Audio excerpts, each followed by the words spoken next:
Hi, my name is Tom Schultz. I'm here today to share with you a 30-year spiritual journey that I traveled.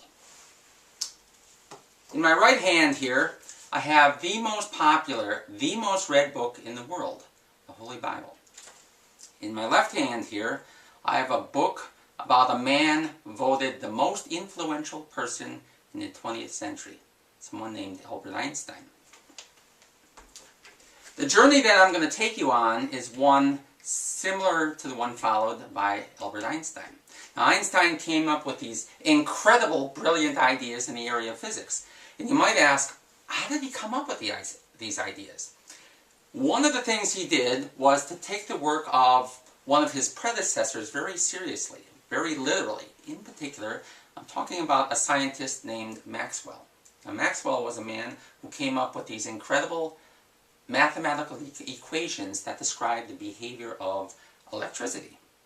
Well, one of the predictions of the solution to these equations is the idea that the speed of light is constant no matter how you measure it, whether you're standing still and measuring the velocity of a photon, or whether you yourself are traveling, say, half the speed of light and glance over and measure the speed of a photon. It's a constant, 186,000 miles per second. Well, the brilliant insight that Einstein had was, he did the following. He said, let's assume that that's fact, that that's real. His colleagues at the time scoffed at the idea, oh, that interpretation can't be right. Einstein said, let's assume it is correct, and he worked backwards. Assuming that's correct, he concluded the only way for that to be correct is for time itself to slow down under certain contexts.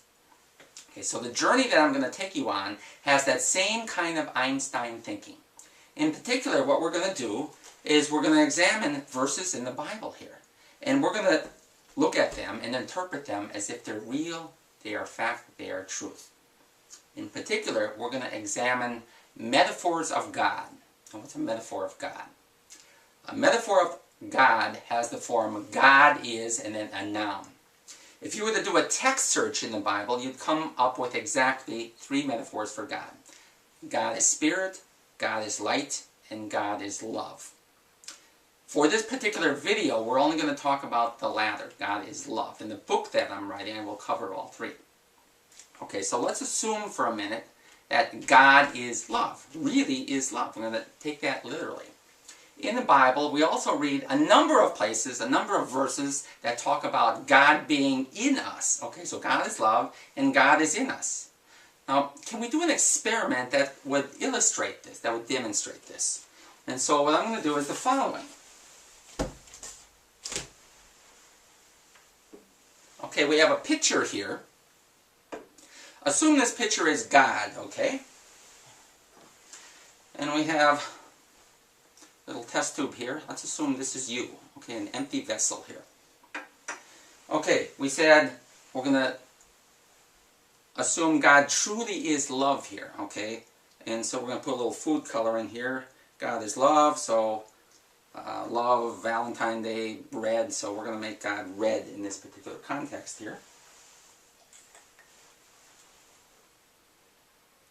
Okay, so the question that we want to answer here is, can we demonstrate this basic concept? So here you are, an empty vessel, and here's God, okay?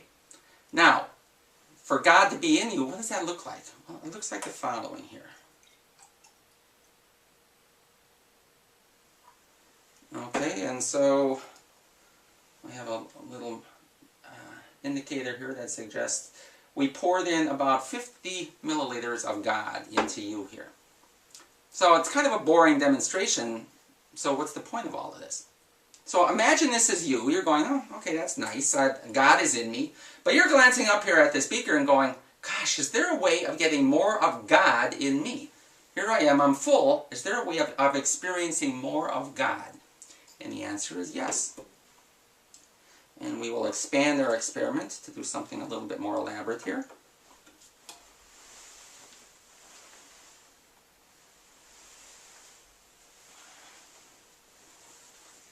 Okay, consider the following.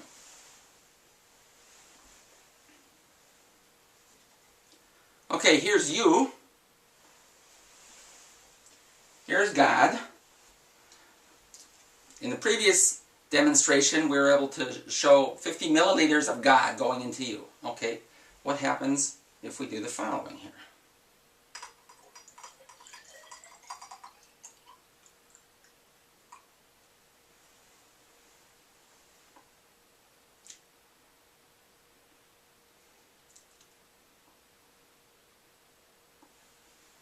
Well, as you can see,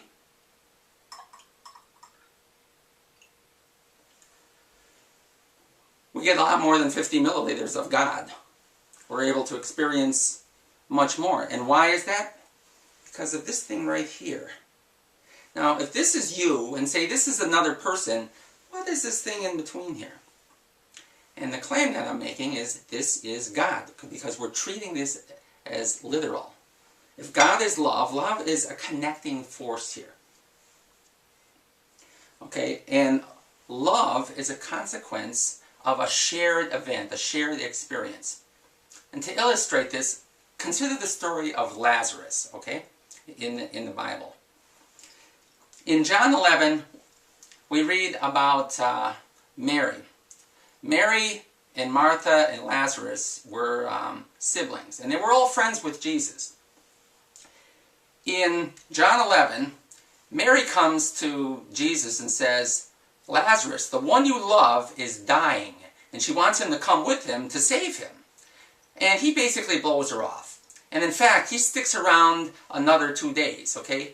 So finally, 2 days later, he goes to Bethany where Lazarus is at. And Martha comes out to greet him and basically says, my brother, he's already dead. He's been in the tomb for 4 days. He didn't just die, he is really dead. The body is basically, at this point, deteriorating, and it's a lot of really bad odor.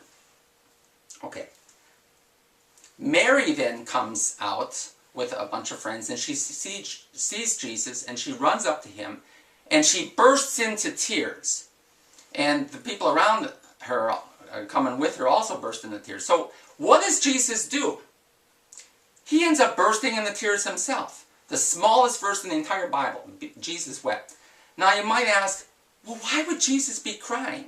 Okay, because he knows that he has this power to raise him from the dead. Not only does he have this power, he knows he is going to raise him from the dead. So why is he crying? And the reason why he's crying is because Jesus was a friend to Lazarus and Mary and Martha. As a result of being friends and sharing experiences together, there was a bond, a connectedness that formed. Okay, to illustrate what this might look like, considering the following here. Okay. Okay, assume this is Mary here. Okay, and she starts out feeling lots of love. And then her brother Lazarus dies, okay? And suddenly there is a darkness that is in her. Okay, so now instead of feeling love, she's feeling much sadness, okay? And she bursts into tears, so her world is now dark. Okay, so what happens here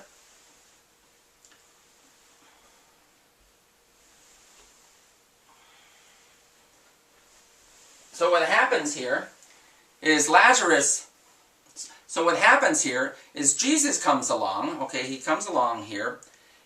As soon as Jesus sees Mary crying, he starts to cry. And you can visualize the following. The sadness and tears coming that are in Mary come out of Mary and flow into Jesus. And that's why he's crying. It's the result of a shared experience.